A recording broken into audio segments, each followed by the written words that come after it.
Do you go to New York much? Never. I closed my house. Oh, wow. I basically, I tricked my wife. You know how your wife always wants to renovate your house? No idea. So my wife No always, idea what that's like.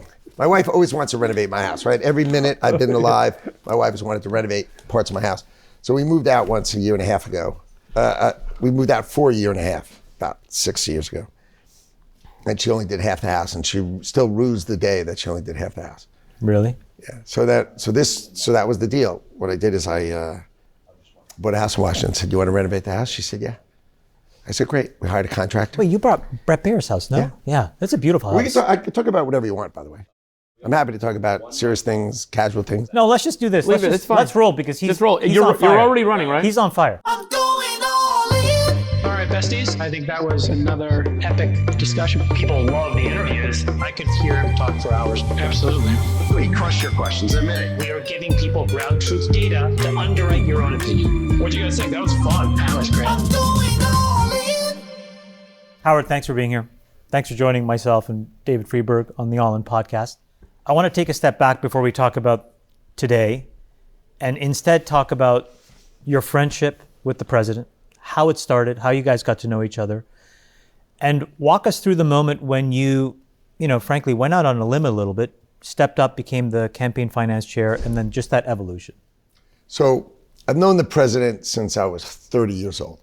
So I used to go on the, call it the charity circuit in New York. Sure. So there's basically a charity party every night when you live in New York. Like the rubber chicken dinners. Like literally the rubber chicken.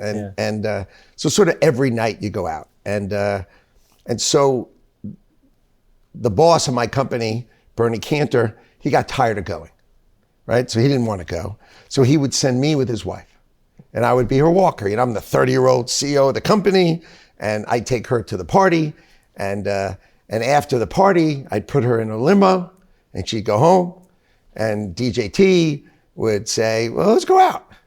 And so we'd go out. It wasn't planned, but he was at the party. He was 45. I'm at the party 30 and we chased the same girls. Okay, that's basically, it worked out fine. And by the way, here's the thing about Donald Trump. He was the most famous, the most fun, the most interesting person 30 years ago, 33 years ago. I mean, here's the best thing. He's been on the cover of Time magazine 59 times. No way. And then he leans over to me and he goes, and 20 were good. I'm like, but who can take that? Yeah. I mean, who could take, like other people, when you have a bad cover of Time magazine, you'd crumple, right, and be sand on the floor.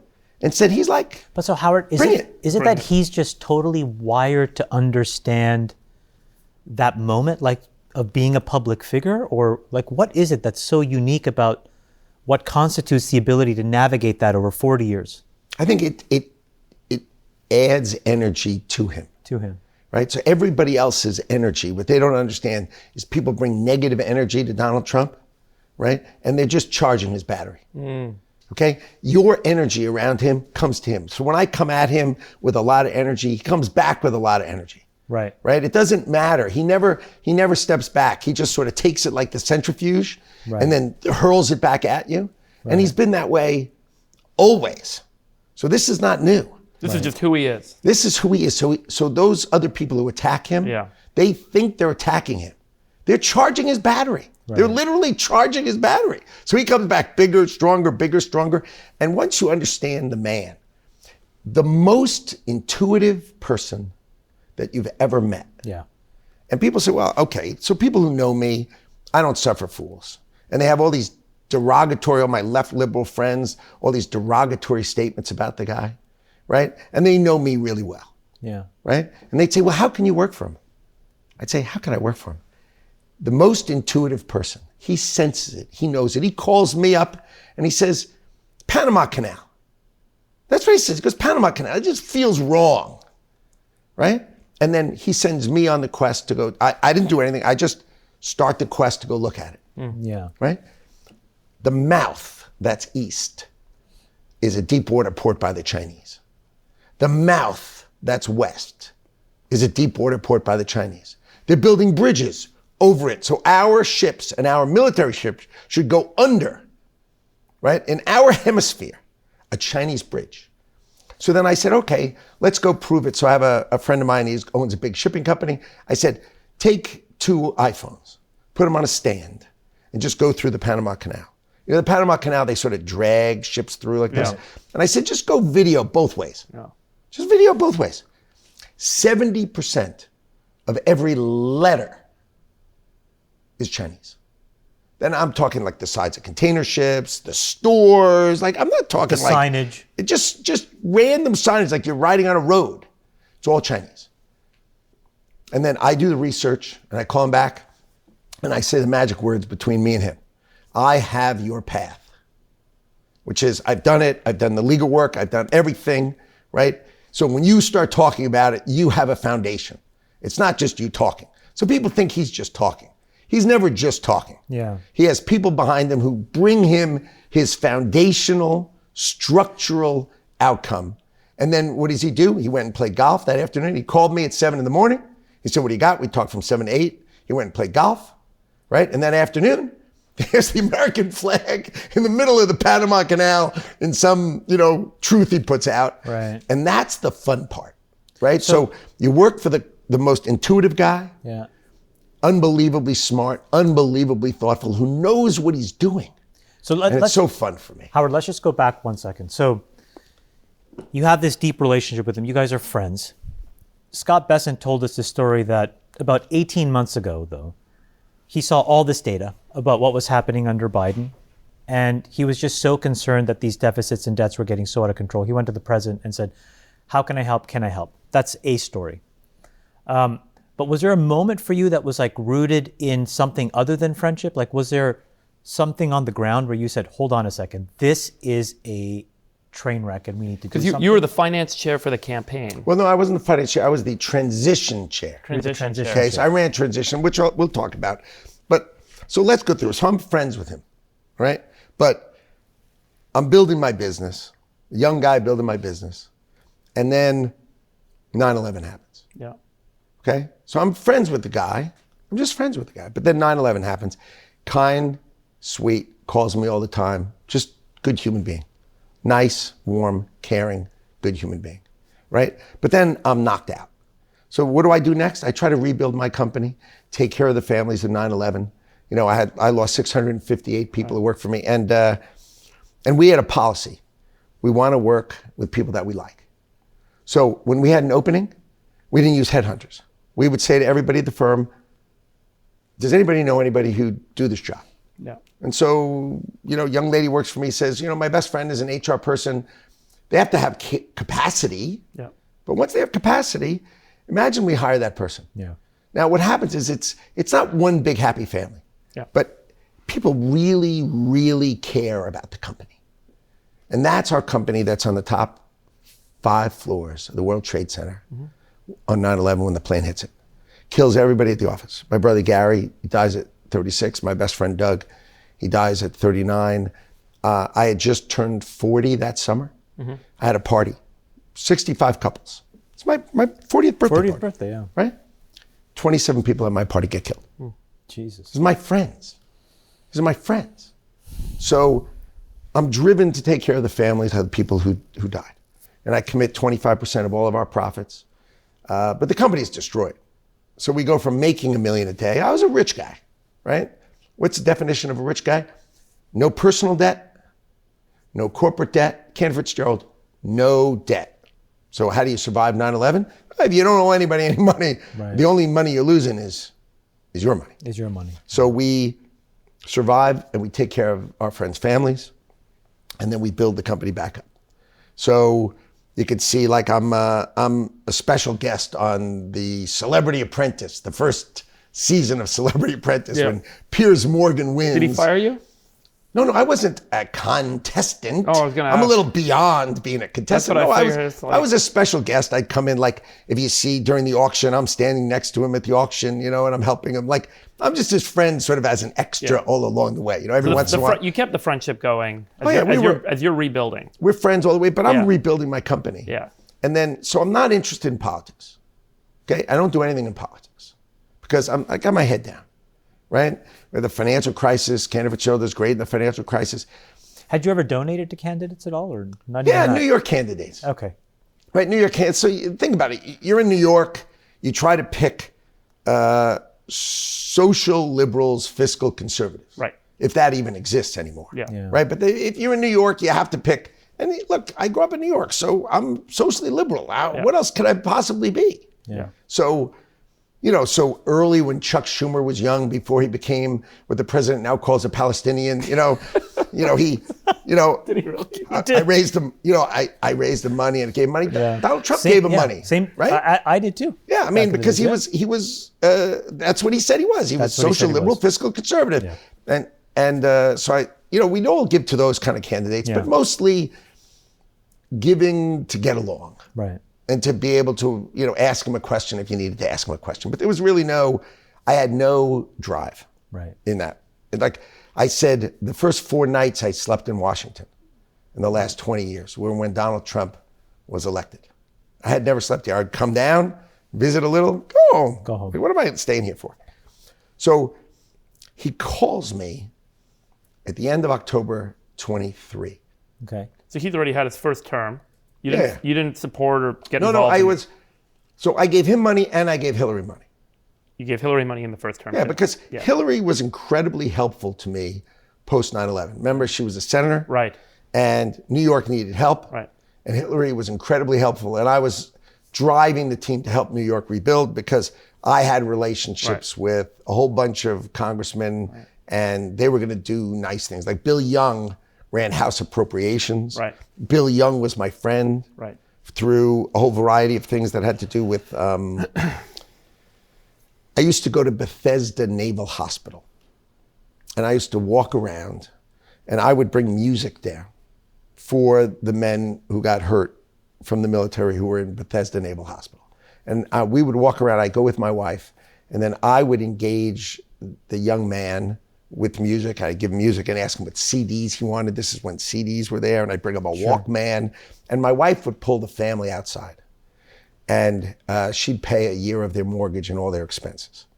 Because what people don't realize is your son loses his leg, right?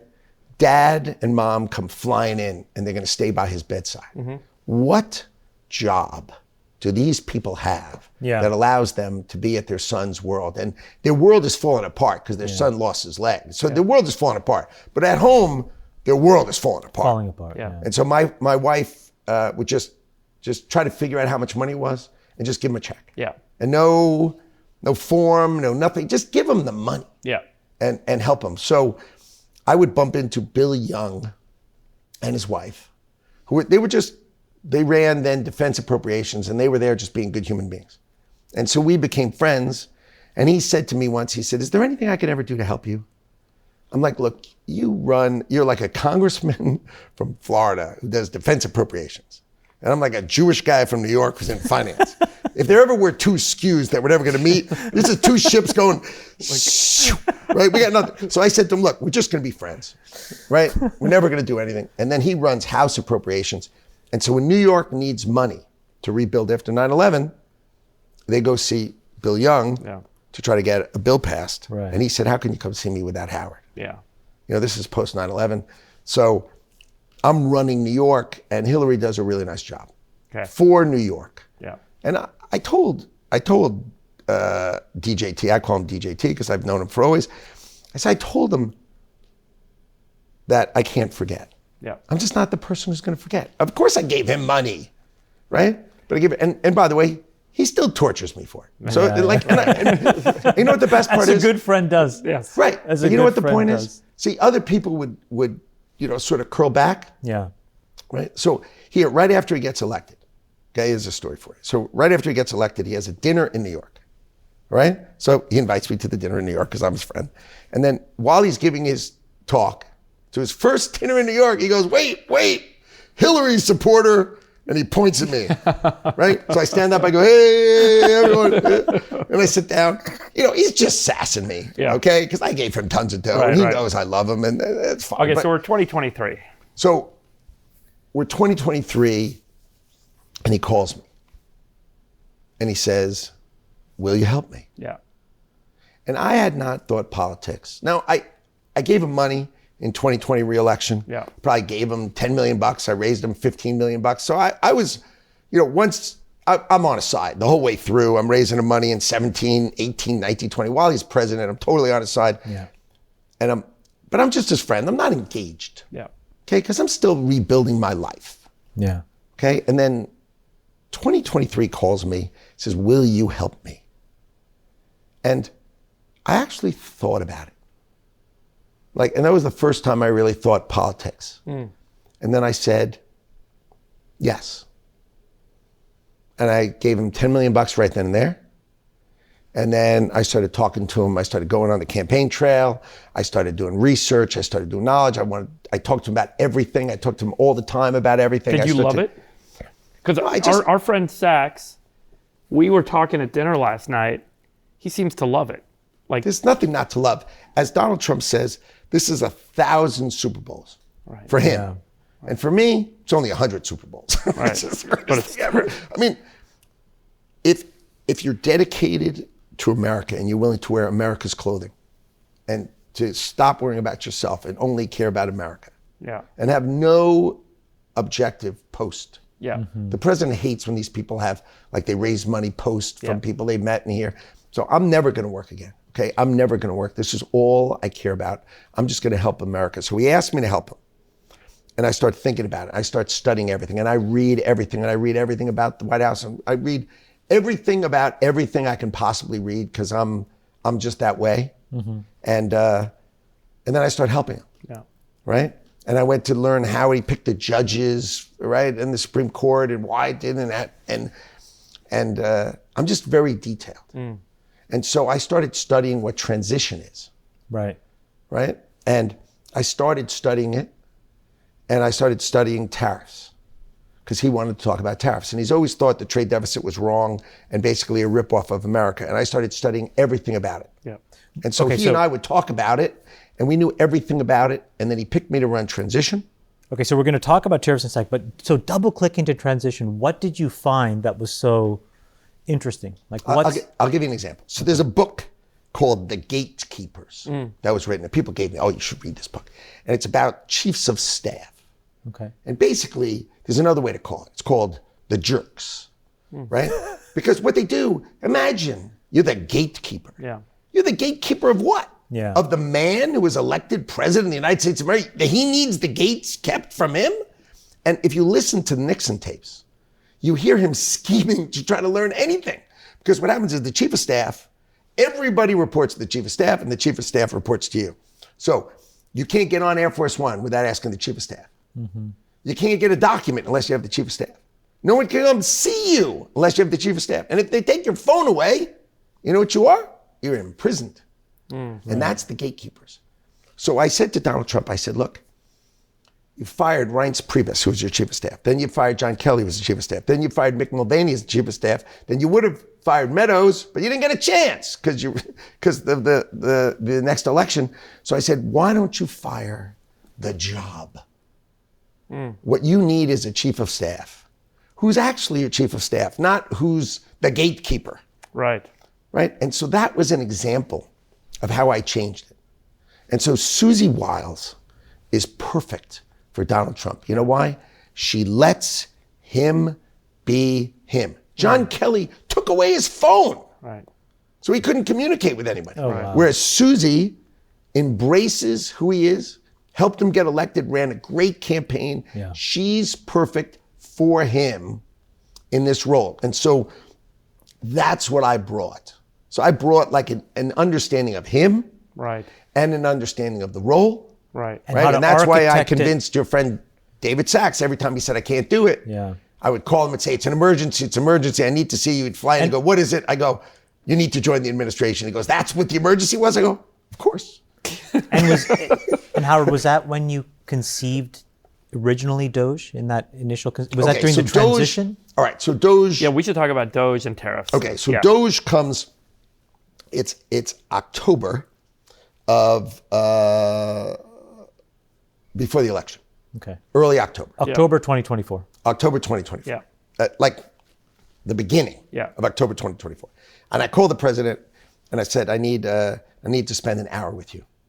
So I have my big ideas, Yeah. right? So he says, look, I'm not sure what to do October 7th, right? Why don't we figure out what I should be doing October 7th? So we decide we're going to go out to the Ohel, which is a super religious Hasidic Jewish Messiah. You know, the people who wear black hats think he's the Messiah. And they have a crypt for him where you write a note and you put a note in. All right. And so we agreed we'd go out to that grave site and we'd probably win 60,000 of those kind of voters, which is pretty cool for a day. And then we drove there and back together, the two of us. So I had an hour and a half, just he and me talking. And I said, I want to balance the budget of the United States of America. And this is the way we're going to do it. No one's ever checked the just under $4 trillion of entitlements. Every politician thinks what you have to do is you have to take the retirement age from 65 and make it a 70. Right. And you have to do this and this and this and this because they never think about the money. Totally. But people like us would say, what's the first thing you do? Well, what's the value I'm getting for my money? Totally. Right? And what you find is if nobody ever, like as in ever, like I could say the word ever 12 times, has looked at where the money goes. Totally. And so there's not even a process to get it back when you send it to the wrong person. Totally. You just send another one out. Yeah. Like think about it. I sent it accidentally. Notice how it's accidental. Right. It's always accidentally sent to the wrong person. Really, you wouldn't ever say the 5.9 million people who work for the government, there could be some crooks in there. Right. No. It's all accidental. What a load of nonsense this is. There's some percentage of this. But you would say. Yeah. And you would say. No, just zero base it and let's figure out where it's got to be 25%. Yeah. We'd all say if it's never been checked, how could it not be 25%? Right. How could it not be? Right. And the answer is that's $1 trillion a year. Right. Okay. So I said, I think we're going to cut $1 trillion a year in expense. And then I think we can, through tariffs and other means, we're going to get revenues of $1 trillion. Okay? Incremental revenue. Incremental revenue. Yeah. And we're going to balance the budget. But sorry, let me just ask one question. How did the tax cut to the extension of the tax cuts? There is zero basis. I mean, Zero basis. where I was yesterday and where I am tomorrow, it's a tax cut. No, it's not. It's the exact same thing as yesterday is today. To say continuing yesterday tomorrow is like silly. So let me ask you on tariffs. Having studied it yourself, when there's higher tariffs, people purchase less, things cost more. No, we'll talk about tariffs. Yeah. Let's just finish. Focus on let's this. just finish Yeah. DOGE. So I'm in the car with him, right? And I said, we're going to balance the budget. And I said, but I have one favor to ask of you. If we can balance the budget for you, will you agree to waive all income tax for every person who makes less than $150,000 a year for the United States of America? Which, by the way, is about 85% of America. Right. Right. And the reason you want to work for Donald Trump is he looks at me and goes, sure. Like, you realize the President of the United States said, if you balance the budget, sure. And he's not lying. He's not kidding. He's like, yeah, that seems like a great idea. Right. Right? And then I tell him, okay, I'm going to go recruit Elon. Because Elon's all in.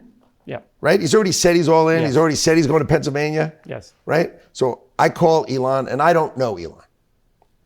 I don't know, but he's perfect for this. So I use my superpower, which is I call everybody else I know who knows him, and they arrange. And I'm texting with him, and he agrees to meet me on October 14th. So I fly down to Brownsville, Texas. He's going to catch the rocket on October 14th. Right. So he invites me down for the rocket catch. That's right. He's not inviting me for the rocket catch. He's just inviting me down that's a good day for me to meet him. So I fly down, I see the rocket catch, which is awesome. Yeah. Right. Awesome. And then I expect to meet him. By the way, very pivotal day in the campaign. If you remember, Biden sort of didn't pay as much attention to it. Trump was pretty engaged. Elon was supportive of Trump. So when he actually caught the rocket, the media was almost like frozen, waiting for it to fail. And it didn't fail, and it worked. And it was this incredible I moment in the was campaign. waiting for Elon. Okay, so I flew down to see Elon, and with my son, and so we watched the rocket, right? And then they say, okay, he's going to go hang out with his engineers and party with them. Seems reasonable. It's like an hour and a half, and then he just goes dark.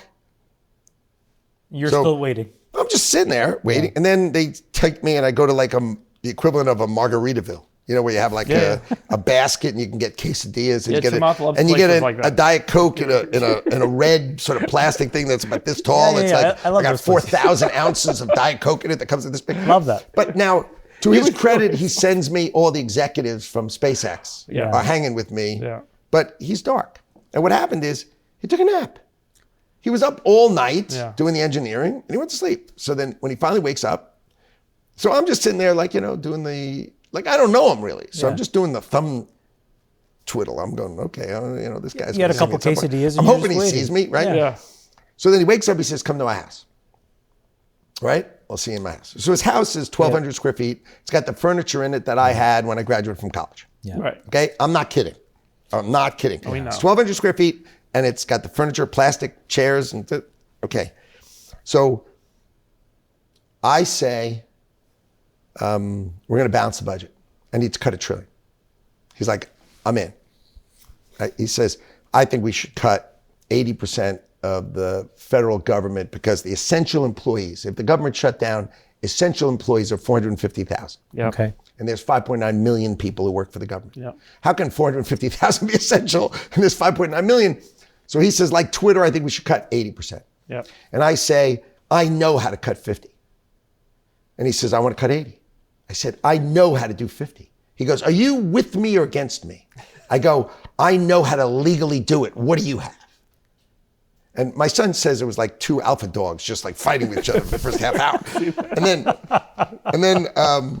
So then X comes in, right? And then he's got to walk his son X out. So he walks his son X out. And I'm thinking maybe the meeting's over, right? Because we've been together a half hour, 40 minutes, and maybe it's over. Because he got up and he walked out, he comes back and he sits down. He goes, Howard, this meeting is, right? That's what he says. He goes, this meeting is, and we sit down and we map out the plan.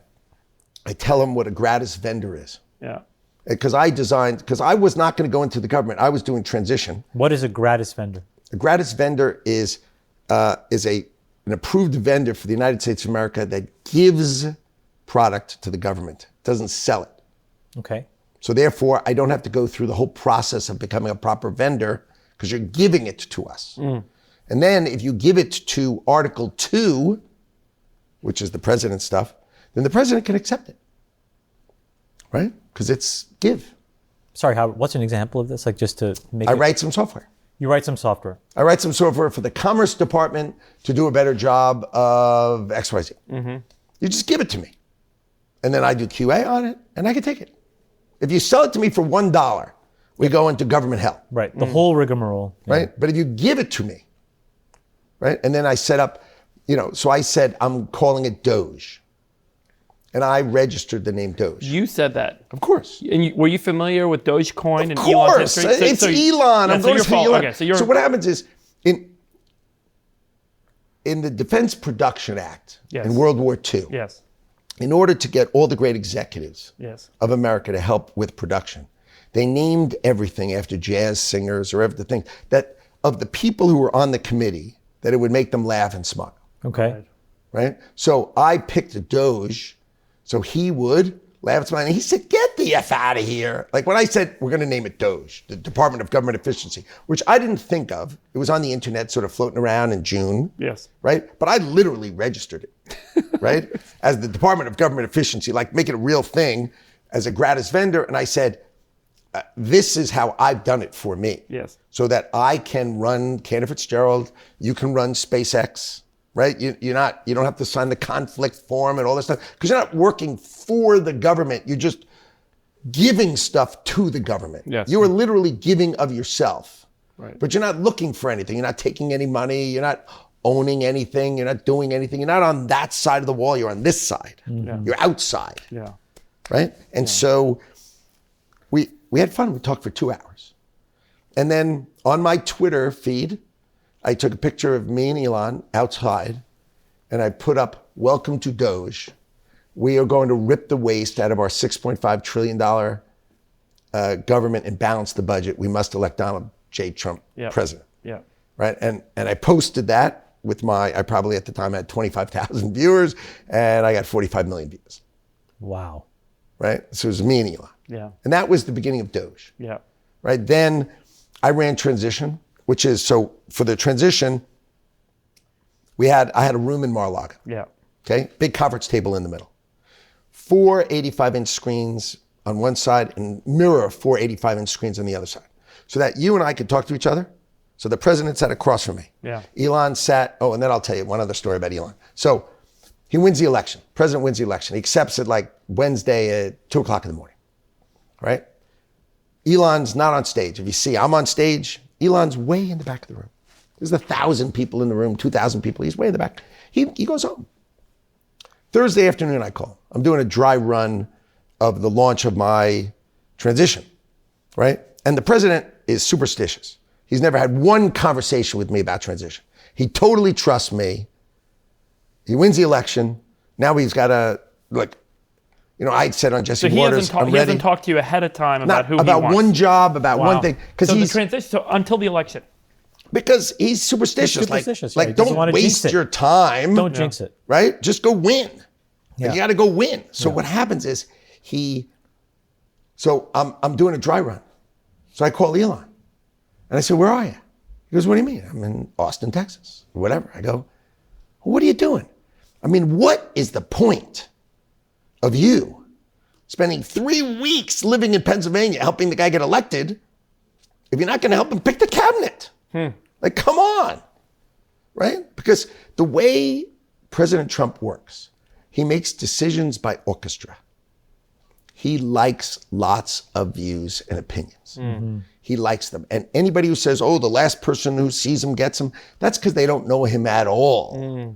Right? The answer is it's an orchestra, right? And I would say, okay, I'm the first violin. At the time I would say I would describe myself as second violin. Yeah. Right? So this is an orchestra. So the president's not going to make a decision with me and him alone. Yeah. No, he's going to have, so it went like this. President sitting across from me, right, at the conference table. Elon to his left. Susie to his right, right? JD to my left.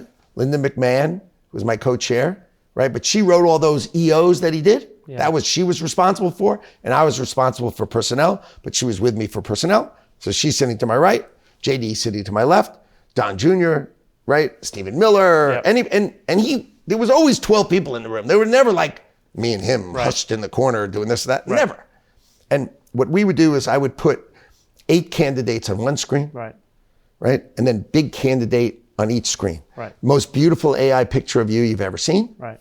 And people would walk in and go, where'd you get that photo? Right. I'm like, what do you think I did? I took 3 of your photos. By the photos. way, I've heard secondhand stories of this room during the transition that you walk in and everyone's photo is up on the screen. Everybody's on the room. And so what happened is... That's a candidate for a role, and then you guys would debate it. So what happened is a big picture of the person. Yeah. Their key highlights of their resume, not boring. Their education. Yeah. Right? And then you would click a button and you'd see him speaking. 20 seconds at a time, 4 of them. Right? So it's about 80 seconds. And you're not speaking about the job. Right. Just like, how do you present? Totally. And what you can see is his whole cabinet can talk. Totally. Yeah. All of them. Totally. Because he picked them knowing I need you to be able to talk, to be able to present our ideas and our concepts out there. And that's key to him. And the way I would joke to people is say, how do you do it? I go, watch. Pitch. So you'd throw him a curveball. He wouldn't swing. You throw him a fastball, he wouldn't swing. You throw him a slider, he hits the ball, hits it to my glove. I go, here you go. You go, well, how do you know that? I go, because I know the guy for 33 years. I know what he wants. And he loved the process. And you know what happened? You saw what happened, right? First day, 8 candidates, 12 jobs, national security. Okay? He says, what do you want? I go, 8 to 4. I put up 8 candidates. I recruited everybody. I had 150 of the best Republicans in the United States of America. They each gave me 5 people, who then gave me 10 people. I had thousands of people to pick from. Yep. The whole government was set up to pick from. And then we picked candidates. I had 8 for every job. Yeah.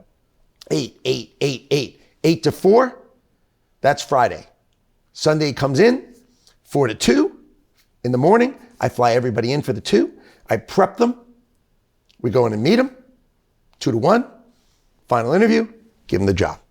Wow. Bang, bang, bang, bang, bang. Monday, Monday, we're done with national security.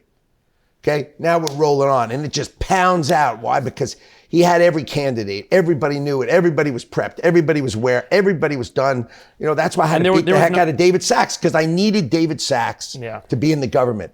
I recruited David. I pounded on David. You can ask David, right? I beat him and beat him and beat him until he finally said, okay, I'm going to do it, right? And I did that for everybody. Yeah. Right? And I made sure he had the greatest choices. And then every once in a while, he would call me at night and say, throw this guy in, throw this guy in, throw this guy in. We did a vet on everybody, but I didn't take out anything negative. And I am not a negative person, you can tell. Yeah. I'm positive. So why would I discuss anything negative about any candidate? And right? there they get picked. There was no game theory. A lot of people speculated there was game theory that we'll put a mix of people that will assume some won't make it out of committee, and then we'll end up with the ones that we do want. Everyone was the number one choice. Only one. And that was Matt. Matt, yeah. What happened with Matt Howard? How did that process unfold? He was tortured by his attorney general in the first term. And we were not going to have that ever again. Right? So we needed strong backbone, strong capacity, of which Matt Gaetz has it. Yeah. And I know Matt Gaetz, and he has it. Right? But we did not know what that vet was going to say from that report from Congress. So here was the idea. We fight for him, and we fight for him to get through. And then we read the report. If the report's not bad, remember, the president's been tortured by people blaming him for stuff that never happened. 30 years ago, he raped this woman in the dressing room of Bloomingdale's. I mean, what a load of crap, right? It's just not true. None of it's true. It's ridiculous. So he comes at this saying, I know you're going to get tortured with ridiculous, right? So then he says, if it's ridiculous, then we support Matt.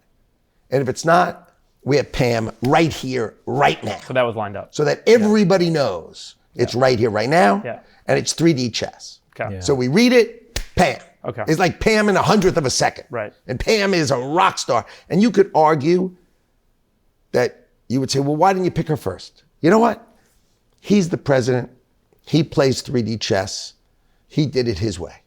And you know what? But there was no candidate up there who wasn't right. Yeah. Right? And we could talk about all the detail and how he thought about it, when he went, but it was so thoughtful, so intuitive, and so right. And what does it produce? The greatest cabinet ever. The most capable, thoughtful, best able to communicate. I mean, it's so fun to be in a room with these people, because these are world-class people, the best ever in government. We shouldn't betray confidence, but I mean, we were in a room earlier this week with several of them, and everyone had a moment to speak. It was unbelievable. I mean, look, every single one of them, you're like, I'm a huge fan of could have all been these a guys. leader of the country. Like they're all great. Yeah. That's the point. He picked greatness. Now, I was the recruiter, so I was recruiter in chief. But I someone can said, understand why now, by the way. Well, but think about it. If you take someone like me, and you say, just be a headhunter. I swear to you, I can be the greatest headhunter ever to live. Because think about it. What's the odds of saying, okay, Howard, your whole job is just be a headhunter? Find the best guys. I promise you I'll be really good at it. Okay, can we go back to DOGE? So you talked about the gratis vendors. Maybe there's other stuff that you can do with executive action, the president can do with DOGE, et cetera. Can we talk about congressional budgets? How do we actually balance a budget without bringing Congress along? And is the plan to bring Congress along? I've asked this of Bessent.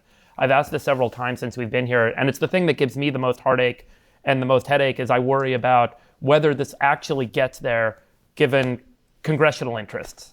I think Congress works with something called scoring. Yeah. Right? That if it comes from their pen, it counts. If it doesn't come from their pen, it doesn't count. But the fact is, money always counts. It just doesn't count for their scoring. But their scoring is only part of the game, right? The outcome of the game is what matters to me, Elon, our cabinet, and Donald Trump. Okay? The outcome of the game. And I'm telling you, the outcome of the game by me and Elon. Now, a funny part of it is, so I invite Elon to Madison Square Garden. He doesn't want to leave Pennsylvania.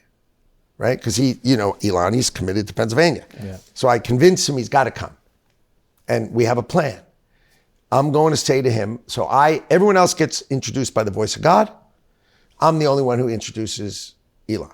So Elon comes on stage with me. There's the two of us on stage in Madison Square Garden. The only time the two of us are on stage. I'm the fourth speaker. He's the third from the end. JD is second from the end. And Donald Trump is last. Okay? So he's supposed to say when I say to him, how much are you going to cut? The deal was he's going to cut $1 trillion. And then he's supposed to say, and how much are you going to earn? And I'm supposed to say $1 trillion. And then we're supposed to say, together we're going to balance the budget of the United States of America. That's the little sort of thing. So I ask Elon, how much are you going to cut? And he said 2 trillion. Well, because we're in front of 22,000 people and the place is erupting, he says 2 trillion.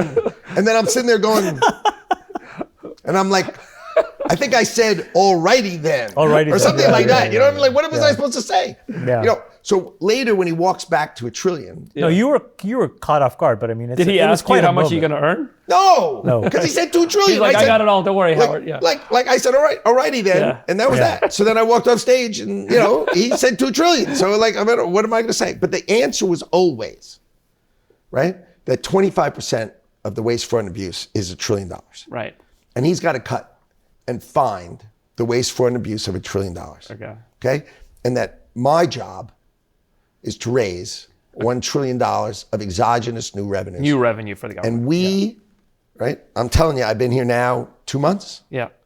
right? I am more confident It's going to happen. and more excited. Tell us how it happens. Well, hold on a second. So, Howard, let's finish this, and then we'll move to tariffs and revenue generation. So, there's a lot of domestic terrorism. Is that the response to try to slow down the expense side of the house? Is it basically to put fear into people that are trying to find this waste and fraud? Is that what that is? The burning of the Probably. dealerships. If you're, I describe it to people this way. Let's say Social Security didn't send out their checks this month. My mother-in-law, who's 94, she wouldn't call and complain. She just wouldn't. She'd think something got messed up, and she'll get it next month. Yeah. A fraudster always makes the loudest noise, screaming, yelling, and complaining. And if all the guys who did PayPal, like Elon knows this by heart, right? Anybody who's been in the payment system and the process system knows the easiest way to find the fraudster is to stop payments and listen. Yeah. Because whoever screams is the one stealing. Yeah. Because my mother-in-law's not calling. I mean, come on, your mother, 80-year-olds, 90-year-olds, they trust the government. They trust, okay, maybe it got screwed up, big deal. They're not going to call and scream at someone. But someone who's stealing always does.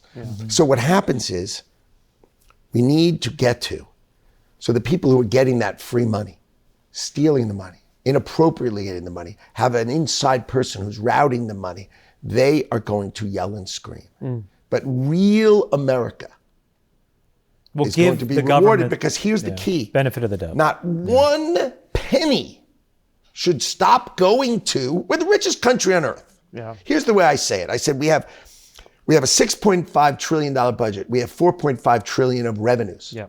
Okay, we lose $2 trillion a year. We have a $29 trillion GDP, right? Which people don't understand, and which I'll explain a little bit. And we have $36 trillion in debt. Yeah. What number didn't I say to a business person? What's our balance sheet worth? Right. I say $500 trillion. Right. The president says a quadrillion. But at 500 trillion or a quadrillion, 36 trillion, we're rich. We don't have to take one penny from someone who deserves Social Security. Not one penny for someone who deserves Medicaid and Medicare. What we have to do is stop sending money to someone who's not hurt, who's on disability for 50 years. It's ridiculous. And they have another job. And do we have to monetize our assets? We need to be smart. Okay. That's all we need to be. And I'm going to tell you things that are just smart. They're not, oh my God, this is the most brilliant thing ever. This is just smart. There are so many smart things we can do. Like, we'll talk about the post office, right? Think about this. The post office has 625,000 people who work there, and they go to your house every day. You know what the census does? The census hires 625,000 people, trains them, teaches them, has interviews, 2 million people, trains and teaches them, hires cars. How about this? That's pretty smart. You're genius. That's pretty smart, Howard. Right? Okay. Like obvious, yeah. Right, but here's what like, I'll tell you what I'm good at. You're so right. I'm really good at pattern recognition. Yeah. Okay, here's one. Like, tell me 625 of one, and I can point out 625 of another. This is the genius I bring to the government. Seriously, this is core. By the way, you're genius. responsible for all the core data collection as well, aren't you? Isn't Commerce responsible for generating a lot of the GDP for economic? Oh, that's right. I get to talk about GDP and how I'm gonna clean up the nonsense that's in GDP. I can explain that if you make a tank, and someone buys a tank, that is GDP. Yeah. But 1,000 people thinking about buying a tank, right, who take your tax money and I give it to them and they go, I wonder, should we buy a tank or not? That's not GDP. Right. You're saying government spending should not be counted in GDP. No, government spending to buy a tank should be. Right. Government spending that's non-productive. Non-productive. This is should super. not be. This is so important. I don't think a lot of people realize this. How much of GDP is non-productive government spending? How about we do one thing? Yeah. GDP. D means domestic. P is domestic production. It's not consumption. Right. If I go out and buy a Toyota, right, that's not GDP. Right? If I buy a Chevy that's made in America, that's a D. Right? So people think it's like a consumption model. Metric, Right? That's not it. And you can check another one is this gross domestic income. Right. That's also good. So by the way, they grow about the same rate. It's kind of fun. Right. So the key for me is to take out the part that if I cut non-productive, 1 million government employees who are non-productive, meaning they don't make tanks. Right? If I take that out, it's going to look like our GDP declined. But you'd say, but what really happened? No, our expenses went down. This is so important, by the way, because people talk about a recession, and a lot of people create a lot of red lights and alarm bells about we're going to go into a recession if we cut all this spending. But the follow-on effect of cutting non-productive spending is that the workforce and those dollars flow into more productive parts of the economy where we make more things, we create more jobs, we create higher wages. And that's the theory that you guys are trying to execute against. I don't think a lot of people in the general public fully understand that is so important to kind of explain and get across here. Okay, if we put 3 people behind us and they sat behind us and they did nothing, and each of us gave them $125,000, just like this, here you go. And they just sat there, right? What is that? That's not GDP.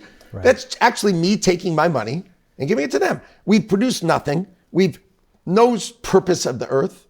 It was my money. The income, however I earned my income, was mine, and I just gave it to them. They didn't really earn income. It's really a transfer pricing model. That is currently considered in GDP, and it's nonsense. So if I stopped paying them, right, what would I do?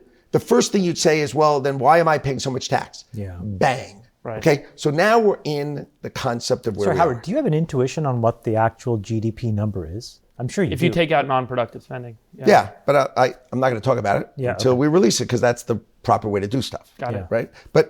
And I'm going to break that out. I think it's 25%. And I'm going to break it out, for the last 20 years. And what you're going to see 15%, is 20%. every time the quarter just before an election, all the government spending happens right then and there. And so all of a sudden you have this jump in GDP. Total lie.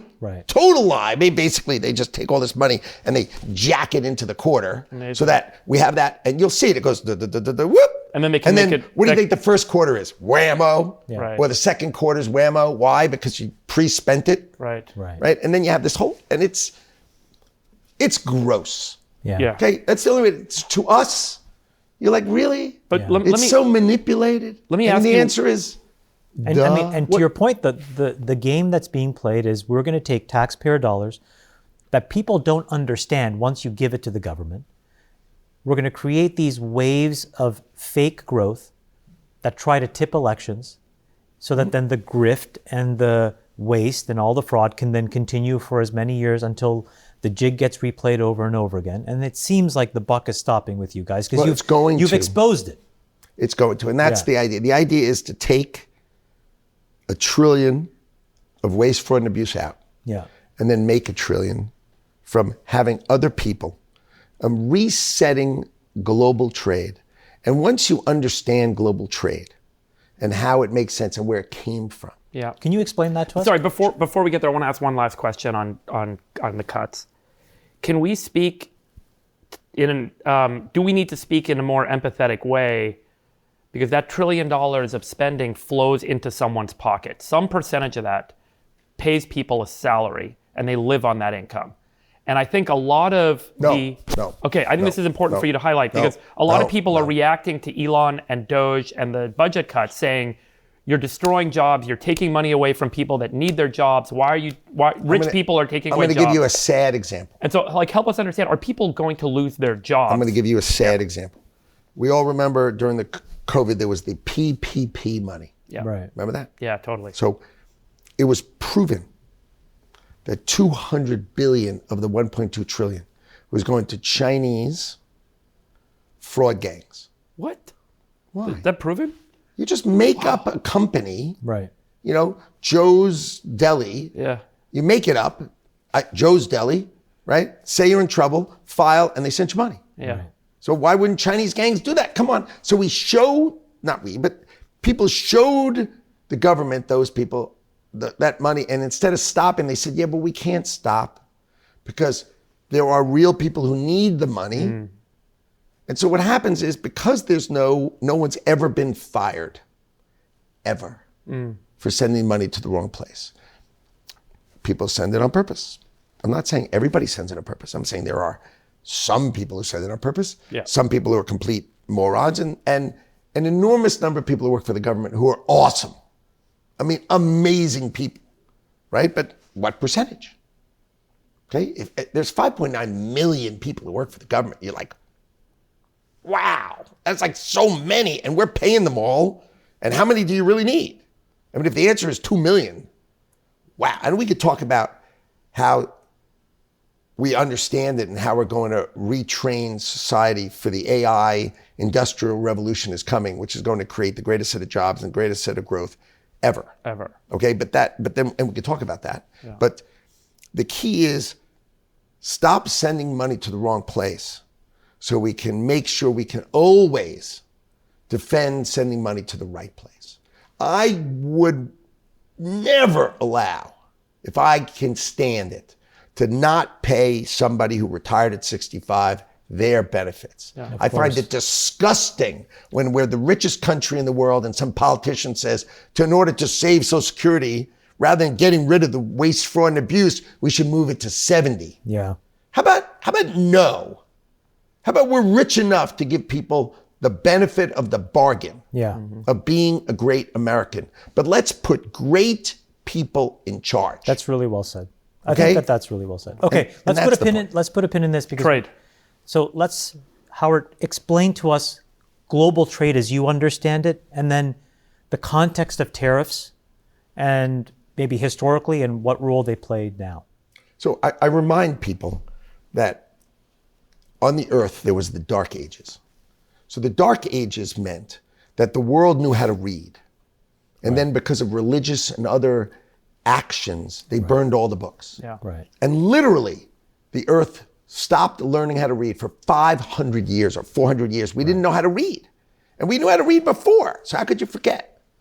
So America was built on tariffs with no income tax. No income tax till 1913. None. Greatest, richest country in the world. So when Donald Trump says, make America great again, what he's talking about is from 1880 to 1913, when the country had so much money that we had blue ribbon commissions, which you guys would have been on, right? To try to figure out how to spend the money, right? And no income tax. Then we put in the income tax in 1913. Why? Because we're entering World War I. Yeah. And don't we all need to contribute to protect democracy and to protect our way of life, right? Then what happens is the world goes into chaos. We come out of chaos, right? And then we're starting to think of, well, what do we do? What do we do? And then 1929, the stock market crashes, right? 1933, we start to say, oh God, we forgot. We need to do tariffs. 1933, how can you do tariffs when the markets crash, the world's going into depression, and you're going to do tariffs in 1933? You can't charge the rest of the world money unless the rest of the world's okay. That's right. So it was too little, too late. Right? So then we come out of World War II. It's 1945. We need to rebuild the world. Okay? So we decide we're going to take our tariffs down. And we'll let them, here's the key, we'll let them have tariffs be up. And we will export the power of our economy to let them rebuild. And we'll let them rebuild. And that's what happened. So 1945, we have the Marshall Plan, right? And we do it in Japan, of course, because they need to be rebuilt. What's the difference, right? So they need to be rebuilt. And then what happens? We have the 50s, and we have the Korean War. So we let them rebuild, which means low tariffs here, high tariffs there. Low tariffs here, high tariffs there. Then we have the Vietnam War, right? So now all of a sudden we have all of Southeast Asia. Low tariffs here, high tariffs there. You know what the best example I can give you to make it crystal clear? Kuwait. We spend almost $100 billion freeing Kuwait, right? You know who has the highest tariffs against the United States of America? The number one country with the highest tariffs against the United States of America. Kuwait. And you think, what? That's insane. But here's what it is. If you go back to this understanding the way America thinks, you need to be rebuilt. You were just destroyed, right? All their oils were, you remember Red, the guy's name was Red something, and he was the guy who capped all there were fires in all the oil wells, and he capped them all, and it was amazing. So we let them put up high tariffs. But you know what the problem is? Then we forget. Right. And we let it go. Yeah. So Donald Trump comes in and says, it's got to stop. Okay, so that's an incredible context now for tariffs. It's like, it was a long-term strategy that essentially says, okay, great, there's rebuilding to be done, sort of almost out of the largesse of America. We're going to enable that to happen. So we'll lower tariffs here, and we'll support the high tariff regimes over there. We let it happen. We let it happen. On purpose. But it's an incredible thing you're also saying, though, which is that it's inexorably linked to this repetitive machinery of war, because those create these boundary conditions over and over again. Always. Where there's so much destruction abroad that America then feels compelled to have to do this. Correct. And That's so- exactly right. So what happens is, and then you say to yourself, okay, I get the 40s, I get the 50s, I get the 70s, right? But 80s, 90s, 2000, 2010, what? It's time out. 20. So Donald Trump gets elected 2016. Who understands this? Okay, let me give you a hint. Donald J. Trump. Who else? Nobody. Yeah. Right? You'd say, wow, he understands. And how long has he been talking about it? 40 years. Yeah. Why? Because in the 80s, he's saying, what are you doing? Well, let me give you the economist's counter, and then you can respond to it, which is tariffs on imports in the United States will ultimately pass to the consumer. Higher prices, inflationary. So the things that our consumers, that our citizens are buying gets more expensive. And as a result, they buy less. And it's recessionary. It shrinks the economy. It shrinks spending. It shrinks consumption. Can you kind of respond to that's the typical economist refrain on this, independent, and maybe they're isolating the imbalance. Okay. India has a 50% tariff on average. 50. We have on average 4. Okay? I would say to the person who said that, can I ask you a question? What are you talking about? They're 50 and 4. Well, here's what you're talking about. When we're all equal and everything is free and fair, if you raise tariffs and they raise tariffs, isn't it bad for society? The answer is, of course it is.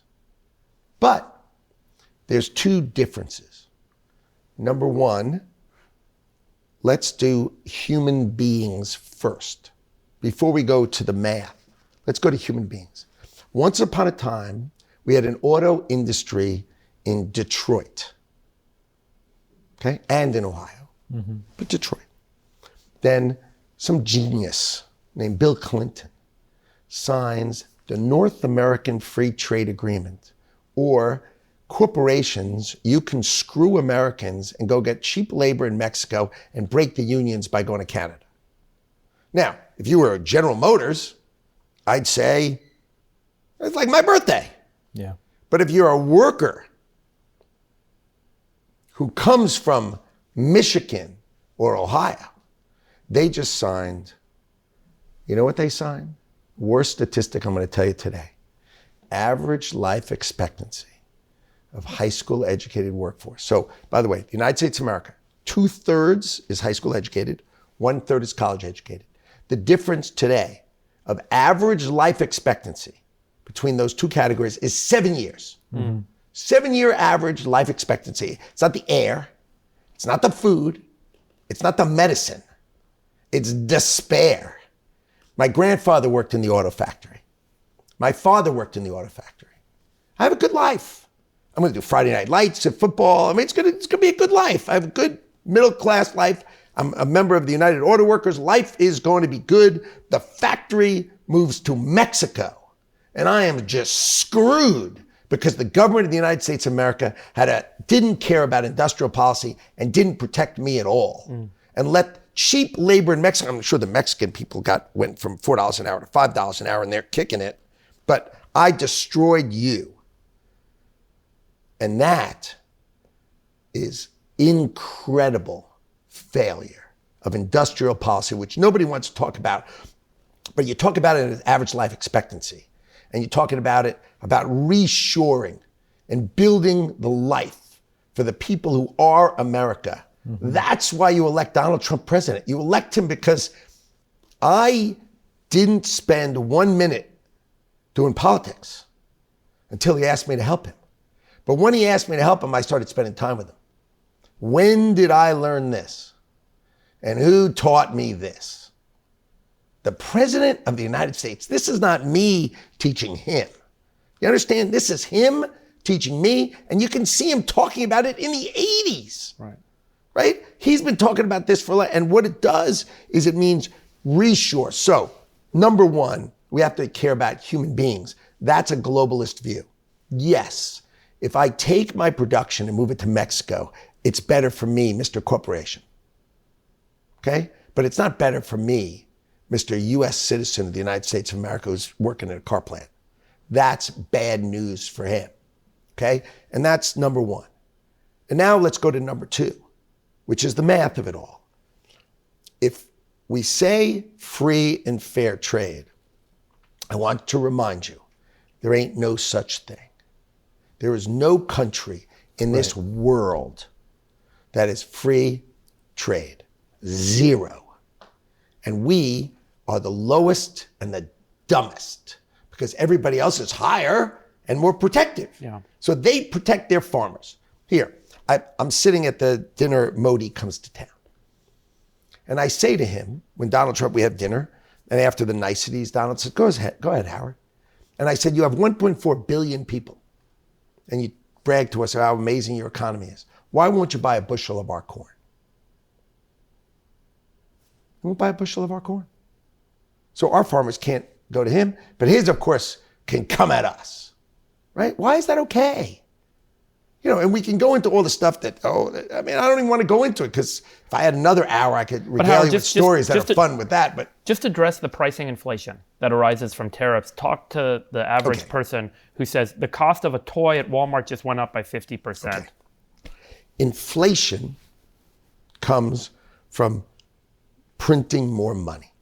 Okay? Let's say the United States of America had $1 trillion. That's all we had.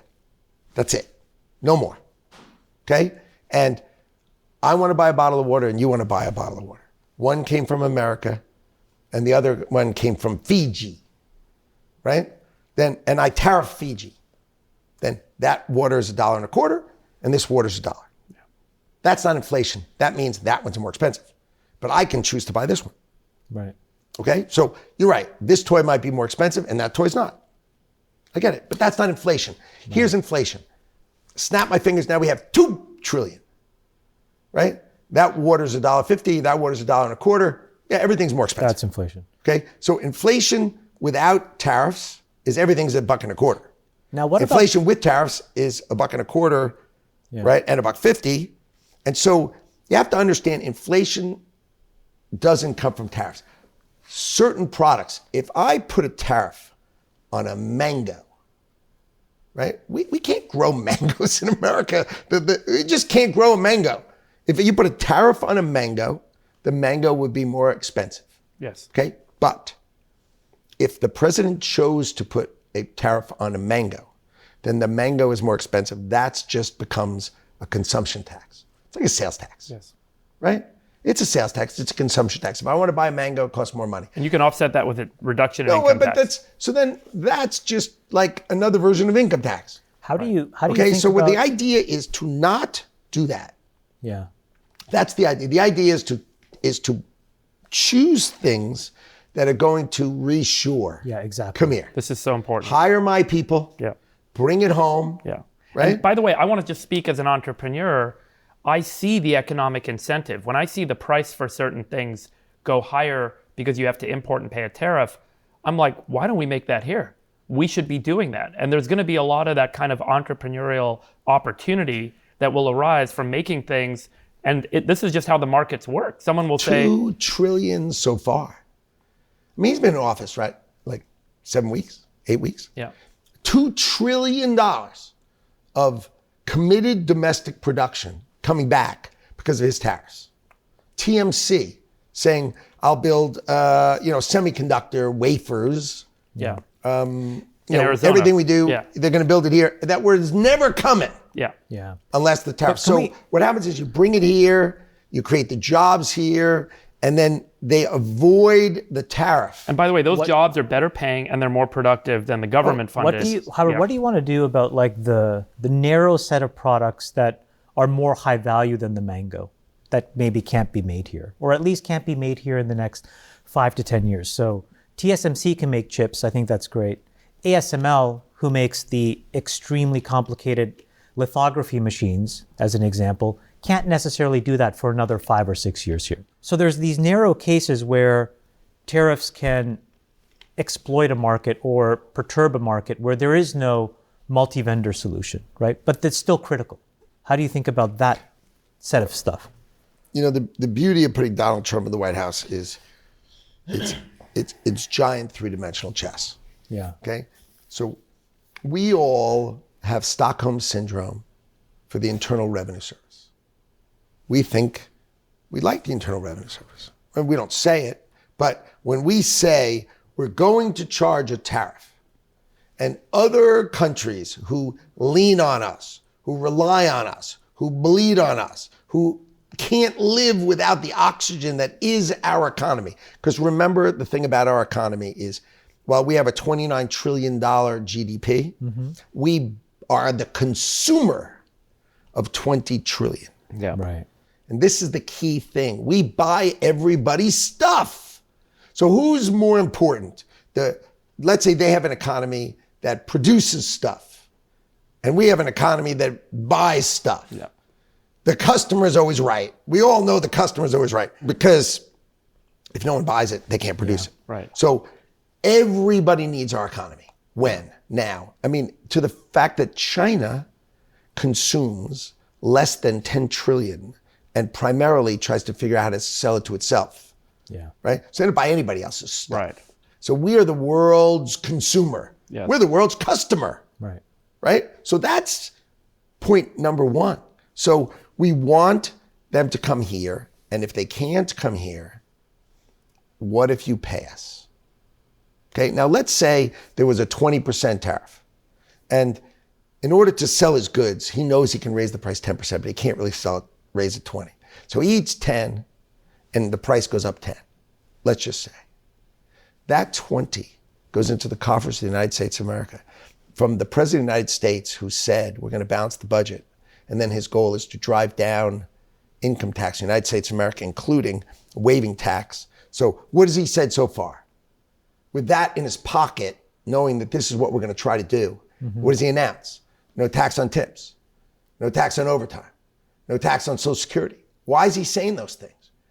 Right? Because he knows that he's got Elon's going to cut and Howard's going to raise, and he's going to have the tools to deliver on his promise. And that'll unlock literally spending. the money. More money for folks to spend. And they'll have more money to spend, right? So if you actually get the External Revenue Service, right, which of course I named, you know I named it, but you know what the funny part is? I came up with the name, I wrote a truth, right? And I sent it to DJT, and I wrote, this is my huge idea, you know, with one of those things that goes like this. Yeah. You know, like, In this is my iMessage. huge idea. Yeah. And it goes, right? And because it's the External Revenue Service. Yeah. But It only matters because I work for him. Because if I worked for Joe Biden or anybody else, they wouldn't care at all.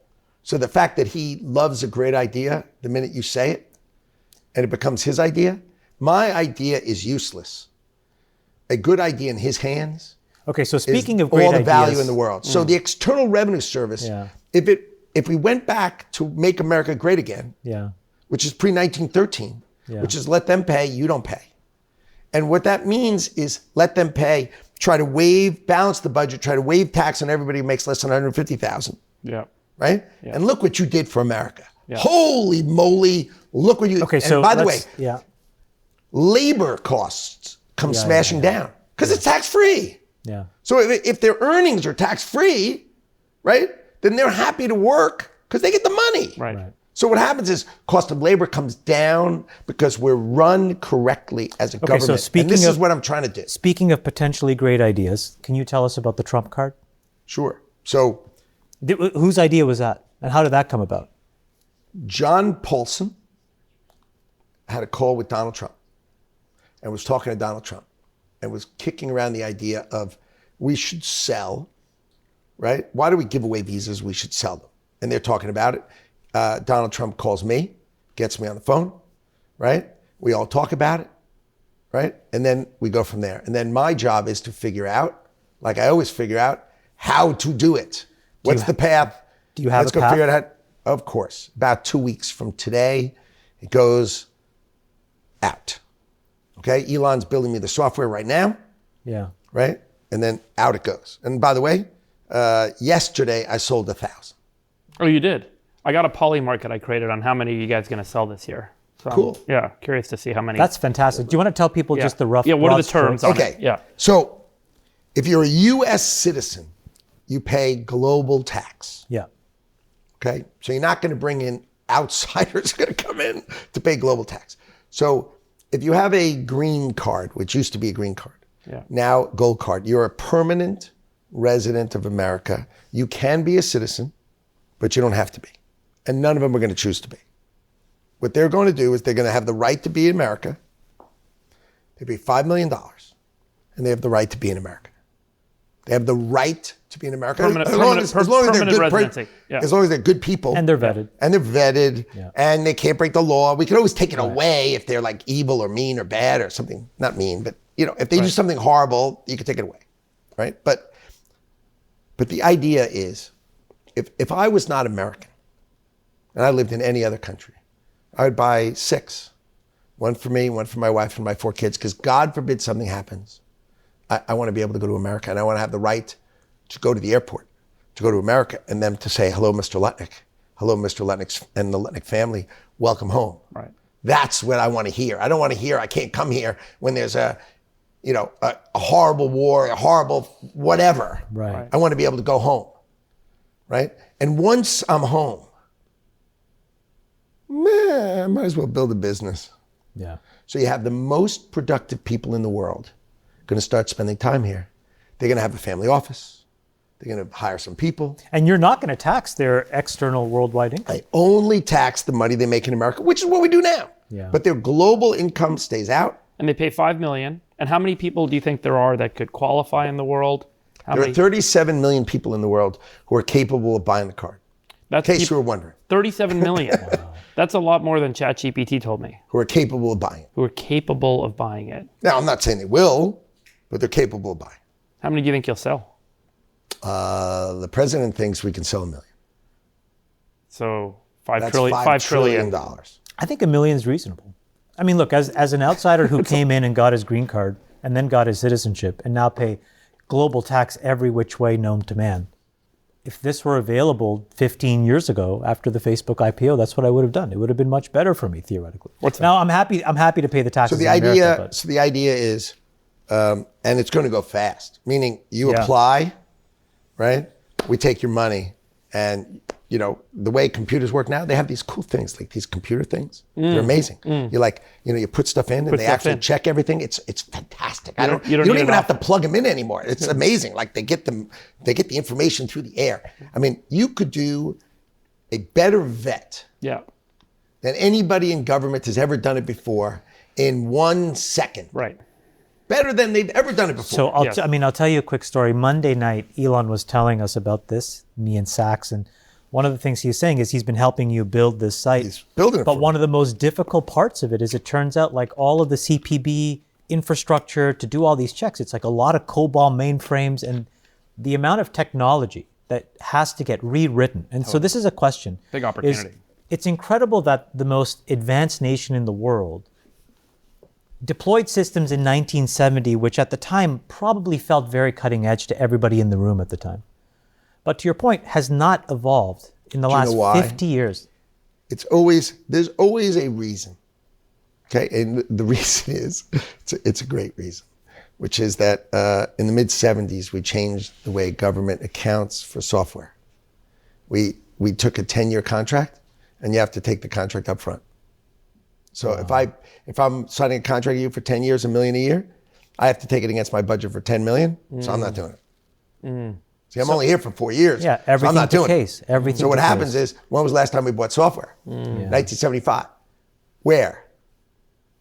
Everywhere. Yeah. Why? Because it's illogical. Now, what I'm doing is I'm saying, okay, I got to collect tariffs, right? So I go to one of the great software companies of the earth, and I say, I want you to give me, you're going to build for me for America.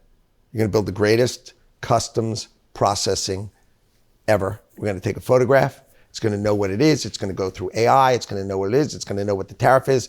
It's going to determine the percentage. It's going to know the weight. So when you weigh the thing plus the package, you'll know what it weighs. You don't even have to open it. It'll weigh exactly the right amount, and you'll do this and that.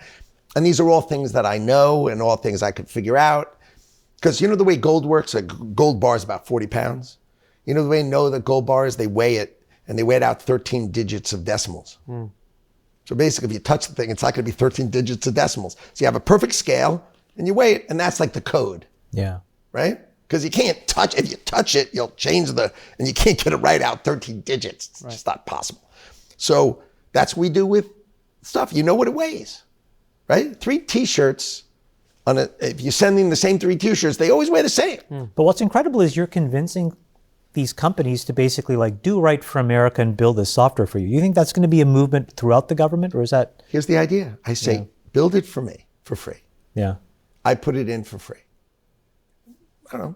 What other countries in the world do you think are going to buy now? Right. If it works for us. Well, remember, you have to connect to me. Yeah. So every country is going to buy it. Right. And it's a great business model. Right. Right? If They the can go greatest monetize. customer in the world says they'll take it, Yeah. life's good. Right. So what should the greatest customer of the world get? Like, I don't know, a good deal. Yeah. Right? And you got a guy like me there. You know, everybody else is like, Howard, you have to change how government operates if you're going to scale that. You can't go negotiate every contract out there for every department. I mean, it's not that hard when you say it's free. You know, free is like not that hard. I mean, yes, it is.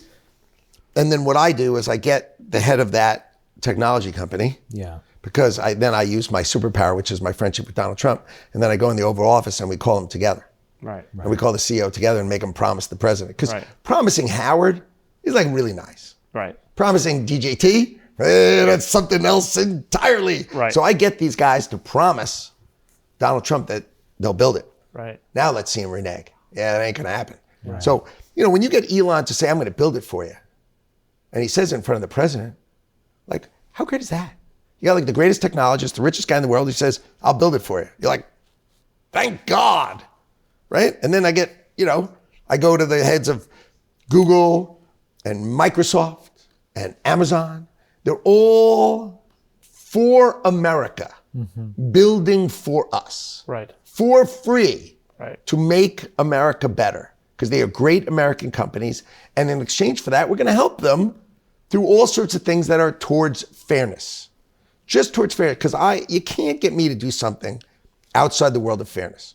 But I tell you what, if it's unfair, I'll be on your side as hard and as positive as I possibly can be. Talk to us about some of the hot button markets that you're going to have to navigate. You know, you are in charge of export controls, which is a very important thing in AI. We don't allow export licenses for the most advanced NVIDIA chips. We don't want training necessarily to be done outside of the United States. We're okay with inference happening outside the United States in certain conditions. Maybe just talk about that for a second. How are you going to navigate AI? How do you think about that from your seat? All right, so I'll give you an example that's sort of live right now. Yeah. Right, so we have DeepSeek, we have Quen, we have Doubao. Yeah. Right, and I don't think we should be having apps in America, and I don't think we should have their website in America because they all go back home. Okay, but it's open source, and I want our American companies, including college students, to be able to download it and build on it. Right. But I want to make sure that there's no part of it that says send it home to Dada. Right. Or store now and analyze later. Right. Right? So I need that out. So what I want to do is I'm going to embrace what you guys know. You guys used to product evaluations. Yeah. So let's do security eval. Exactly. Right? And say your industry, and you can't let it get overrun by Chinese. Because what happens is if there's a policy, right, all of a sudden 100,000 people from China come in and they say they're John Smith and Todd Peterson, right? But they're not. And then you think the vote is this way. Yeah. And it's easily manipulated. So we have to be very careful. But my first instinct is to lean on, and that's why I see it's important to have David Sachs as my partner, right? Someone who knows it and someone who can live and breathe the industry, right? And so what we're going to have is we're going to have security evaluation and say if the security evaluation model says that this is a good model, then people can download it. Right. Yeah. But it's got to go through the industry. And I want it to feel and smell like what we're good at. Right. I don't want to create like, oh, this is what government's doing. I don't want what government to do. Yeah, I want us to do it, but I've got to figure out the right way to do that. Right. And that's important for Articulate America. the standards, articulate sort of the concept, and then let a lot of these private market actors kind of help fill in the gaps. And compete. The only thing I think I really need to do, and that's with regulatory, is post-quantum cryptography. Yeah. Okay, I think that is vital to us. That's right. Yeah. Right? Yeah. That asymmetric. I would bet this happens during this administration. He bets post. I know. I'm going to put it out because, we all have passwords, right? For those who are watching who don't know this, our password's called asymmetric, right? Yours is different than mine. Right. That's the key. And cryptography is just the computing. So asymmetric, key cryptography. You have your password, I have mine, and they're the key. That's right. Right? Obviously, the central hub has our key. Duh. Yeah. Okay? A quantum computer we know can break all of them in a nanosecond. Like all of them in the whole world, including the CIA, all of them, RSA 2048, all of them can get broken in a nanosecond by a quantum computer. Yeah. So the defense of it is called post-quantum cryptography, right? We know how to do it, and we'll come out with a rule that says America's got to protect itself. New standards. And by the way, Because every once in a while you need to have a new standard that says it's coming, we know what it is. Please, God, go put it in because we need to have it in. Okay, We need America to live. kind of Great like a segue. Let's sort of segue now to a couple things that we can enjoin together in this concept. Crypto, obviously, Bitcoin. You guys announced the strategic Bitcoin reserve. But broadly speaking, you also announced sort of this idea of the sovereign wealth fund. Yes. Can we talk about that? Sort of what is the vision behind that? How do you want that to be executed? How do you think it should be run? What assets are on the table? What assets and strategies should never be on the table? How are you thinking about it? The greatest customer in the world, the United States government, the most powerful, the greatest customer, buys stuff. We walk in, we're going to buy, here's the example I like to use. We're going to buy 2 billion COVID vaccines. Mm-hmm. When we buy it, Pfizer and Moderna stocks are going to triple. They're going to triple. So then we say everyone's going to have this vaccine. If I were, after Jared Kushner negotiated the best deal he could, if Howard Lutnick walked in the room, Howard Lutnick would say, what do you think, 20% warrants? Right. 20% warrants? Right. Right? What? So we'd make $50 billion off of who? Nobody. Right. We didn't take from anybody. We didn't do it. Okay, the shareholders of Pfizer, who we've just tripled them with our order. Right. Now, how many of my customers in my life have required that from me? All of them. All of them. Like this isn't like, oh, Howard, this is the greatest new idea ever. This is just Business. proper. So Yeah. I don't view risk of the Sovereign Wealth Fund. I view the first couple of years of the Sovereign Wealth Fund, or Scott Bessent and I, making money Monday, Tuesday, Wednesday, Thursday, and Friday. Say, well, but you can't invest and lose. Don't you lose money? No. Why? Well, if I have Big Daddy of the United States of America behind me, right? And I'll give you an example. We buy missiles episodically. Launch a missile, buy a missile. Launch a missile, buy some missiles, right? The people who sell us missiles have bad quarterly earnings or good quarterly earnings, but they're episodic. Yeah. Here we go. I will sign a contract with you, 10-year contract, cancel it at the end of 5 years, to buy X amount of missiles, and I'll pay you quarterly. Then they can take that contract, they can go finance it. Yeah. Their financing costs go, shoo, their earnings are steady, and their multiple improves, and their stock doubles. Goes up. Yep. And I say, in exchange for that reasonable thought, how about a little warrants? Right. And give me a little stock, just for people that don't understand. Give me some stock. Give me a little bit of your stock. But don't give me some stock. Just give me the upside. If I help your stock go up, just a little bit, I get to share it, and you know what I do with that money? Wet my beak a little bit. And then I take the money for the United States of America, and I put it into the Social Security system of the United States of America.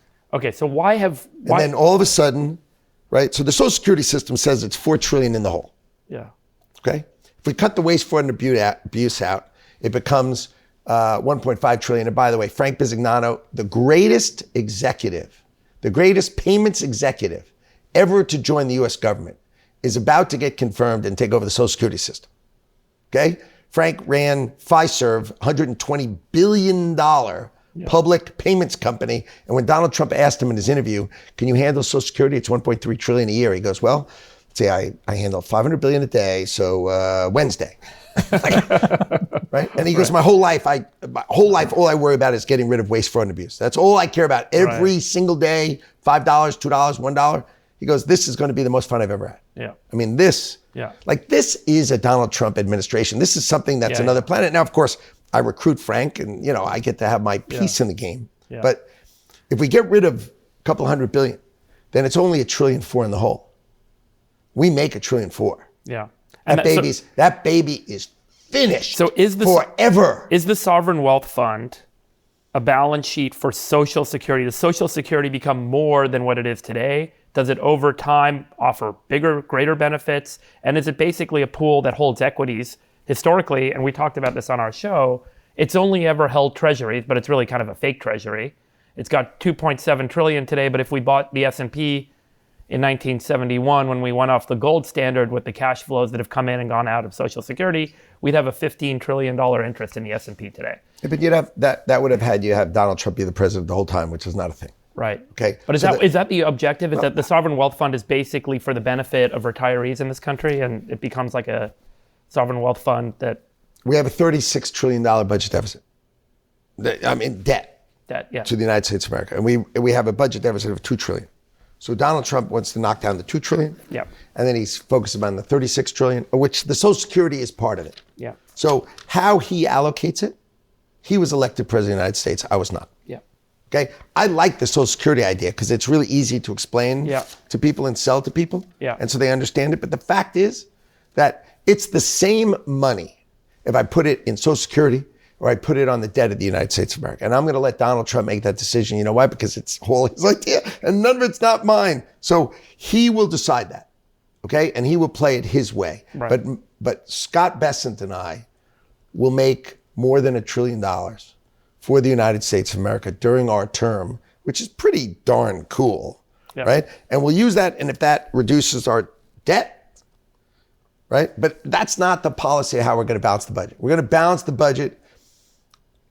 Trump card, tariffs, getting rid of scams. I'll give you a scam example. Every boat you've ever seen, like every single cruise ship, super tanker, container ship, you've never seen an American flag, ever. In fact, you ever think about the flag you've actually seen? All of you would say, I have no idea what that flag is. BVI, like, why is it some flag I never heard of? Yeah, exactly. Liberia is number one. Yeah. And you go, what? No one even knows where Liberia is. Because the answer is it's a flag of convenience. They sell the flag for like 10 grand. Like they literally here, you can have a flag. And you pay no tax. So what happens is a cruise ship in the United States of America picks up American passengers, goes in the Caribbean, comes back to America, and treats the port as an expense. And all the profits are made in the Caribbean where it pays no tax. That's what I call a tax scam. Yeah. I mean, it's unfair to America. We're going to fix that in America. We're going to try to fix a whole bunch of these tax scams. Ireland is my favorite. The country of Ireland last year had a $60 billion budget surplus. So we lose $2 trillion and they make 60. You'd say, Ireland? What do they do? Oh, they have all of our IP for our great tech. All the tech companies. All our great tech companies and great pharma companies. And pharma, yeah. They all put it there because it's low tax. Yeah. And they don't pay us. They pay them. So that's got to end. So when those things end, tariffs, Trump card, getting rid of tax scams to get fair tax. That's my trillion. Elon's got to do his trillion. So whenever I see him getting off the rails, he and I go out and we have a strong conversation together that you've got to do your trillion. So you got to focus not on small potatoes. Right. Big, big, big, big, big. I need you to do your side of the trillion. Now, as it turns out, I'm going to do more than $1 trillion because I'm me. Elon's probably going to do more than $1 trillion because he's him. And then what we're going to do is our objective is to smash down the Internal Revenue Service and change America. And then imagine America. This is just an imagination moment, okay? We have a balanced budget in the United States. We're starting to knock down the deficit of America. We can cut tax. And we have a gold card, a Trump card that you can come to America. Which entrepreneur have you ever met who wouldn't buy one and wouldn't start building businesses when they think the tax rate here is going to come down and eventually it's going to come down to 20% and eventually it's going to come down to 15%? You won't be able to find a plot of land in America. You know what I predict will happen? I predict just like in the medallion industry for taxi cabs, there'll be a financing industry that'll build up around these gold cards or these Trump cards. So that great entrepreneurs, great executives will be able to finance their purchase along with someone getting venture capital interest or equity interest in their business. That we're going to take that money. We'll sell them every year. Yeah. Right? So they'll knock down our budget deficit.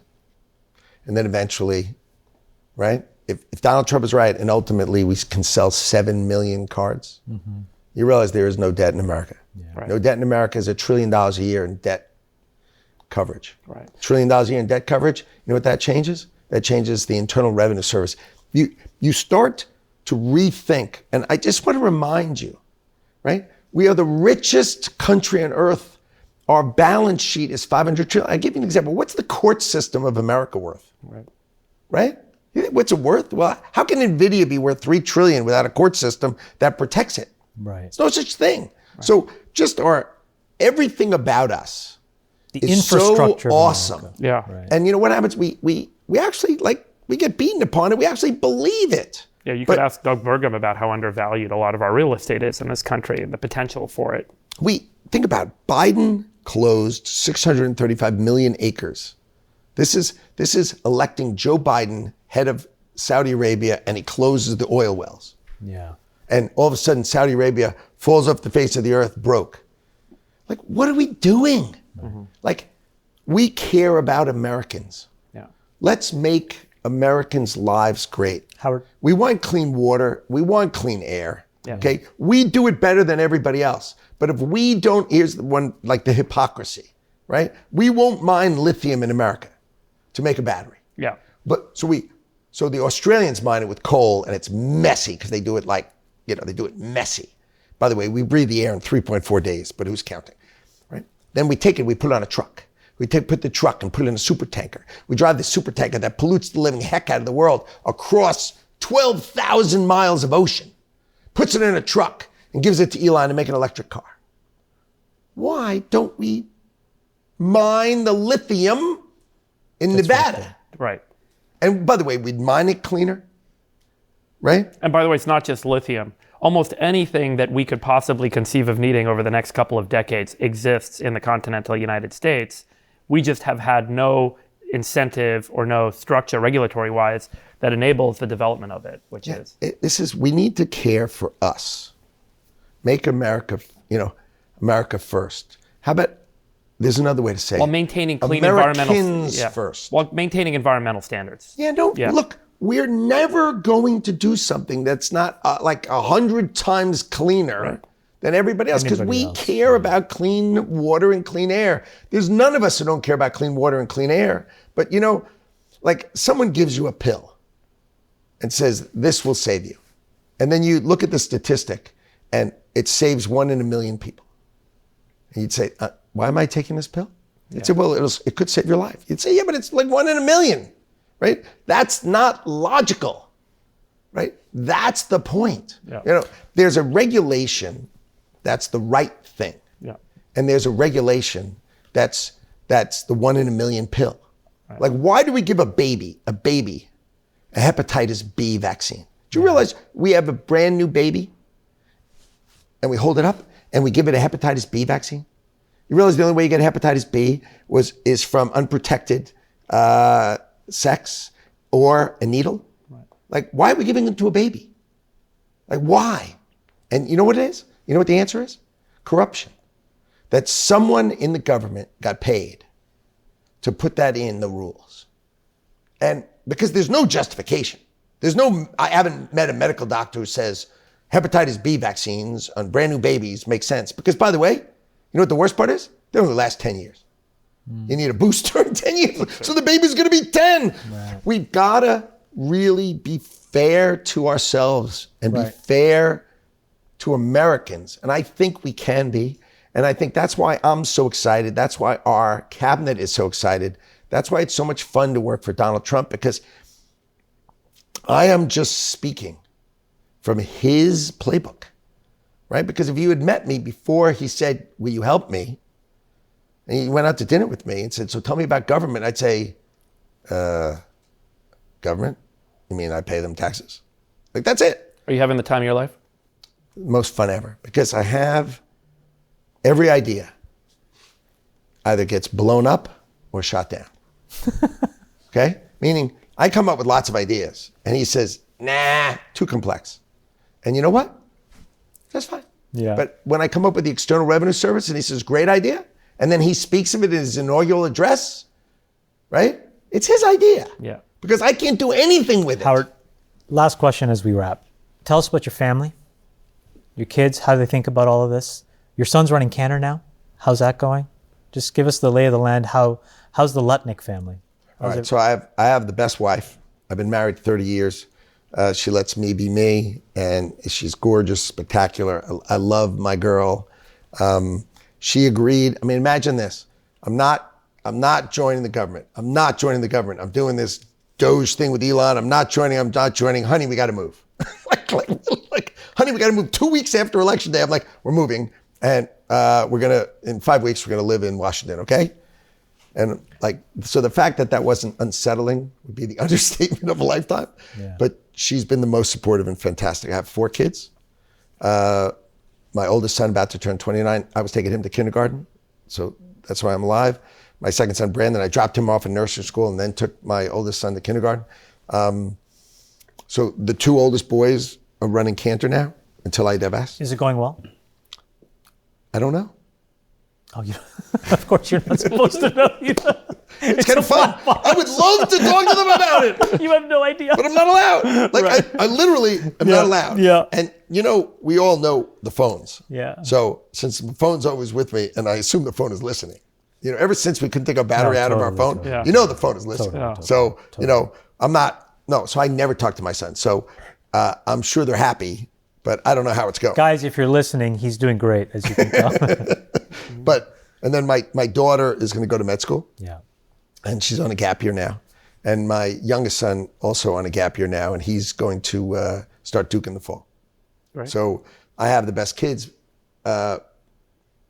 My kids have lived with me, and they lived with this kind of energy and this positive sort of momentum. And my wife being just a spectacular mom, just keeping them What we taught our kids, which is a fun one, is I taught them two things. I would sit down with my kids and say, how great is your life? And this is only maybe something that people like we can say. But I'm talking to my kids. I say, how great is your life? They go great. Because they came home and they say, I got a bad grade. Teacher doesn't like me. It's a classic line, right? Yeah. And I said, well, how good's your life? They're really good. I go, could it be any better? No. Well, do you realize your teacher has given up her whole life? Yeah. And she makes how much money? Yeah. And she's given her whole life to teach you. Yeah. So can I ask you a question? Is it her job to like you? Or is it your job for her to like you? Who's failing in what you just said?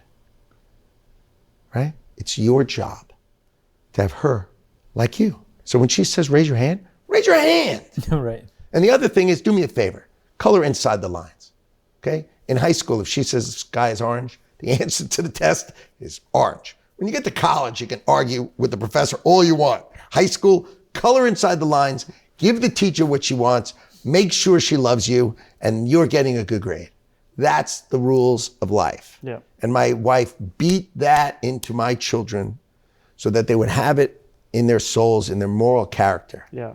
of someone who's fighting for you needs to have your love and respect back. Yeah. If you take them for granted, if you treat them badly, if you treat them like, oh, aren't I so great, then you deserve what you get. And my wife has taught that moral fiber into my children, and it resides in them. And the other thing my kids have is they have empathy, which is a very unusual thing for young people. And it's because they were raised with their father crying every day. I cried every day until October 21st, 2004. Wow.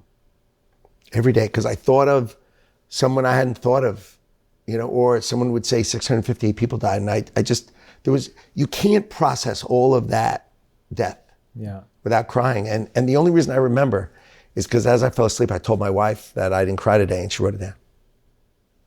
And that's the only reason I remember. So my kids are fantastic. They've been incredibly supportive, and my wife's the best. And she lives with me in Washington. We bought Brett Baer's house.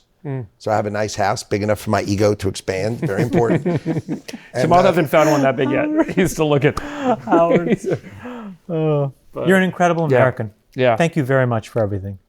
This was really fun in coming to talk. Honestly, this has been one of my favorite conversation we've had. Absolutely. He's like this all the time. Not just in DC. No, not we just have in dinner. DC, but no, like, listen, yeah. we have dinner at like Nikesh's house, who's a good friend of ours, runs Palo Alto Networks. And Howard's like, you just push the button and you can just sit and just listen. You can listen to him for hours. By the way, I will say, incredible. I'll echo the point you made earlier. I think every member of this cabinet is an incredible storyteller. I mean, you're like on another level, but like the storytelling, I think, it's incredible. Is what's so powerful about this cabinet and this administration. And I think it's going to take some time to get the message out, but man, are there incredible ambassadors to do so with the president? They are so capable. Yeah. Each of them is so capable, so thoughtful. I mean, I am honored to be on this cabinet with them, but we all get to work for Donald Trump, who can intuitively tell you, go fix eggs. Yeah. And then Brooke goes fix eggs, and eggs are down like 40%, and Brooke fixes eggs. I mean, how awesome is that? Yeah. Right? And gas is down 40 cents, right? And he's only just begun. If we get the Constitution pipeline in New York passed, and I sat with him while Donald Trump lectured Governor Hochul on the unbelievable oil and fracking that they have in New York and the wealth that New York could have if they unleashed it. But they refused to unleash it. So he's going to force the Constitution pipeline, which, by the way, will drop gas on the East Coast of the United States of America in half. I mean, and that's, then that's Chris Wright, that's Doug Burgum, you got Brooke Rollins. I mean, you could just go, Scott Bessent, so thoughtful and elegant. I mean, he just step by step by step. And you have really the most fun cabinet working for the most intuitive, smartest guy to ever sit behind the Resolute desk. And we're going to make America great again, not as a slogan, but we're going to balance the budget. We're going to change America. Thank you, Howard. Thanks, Howard.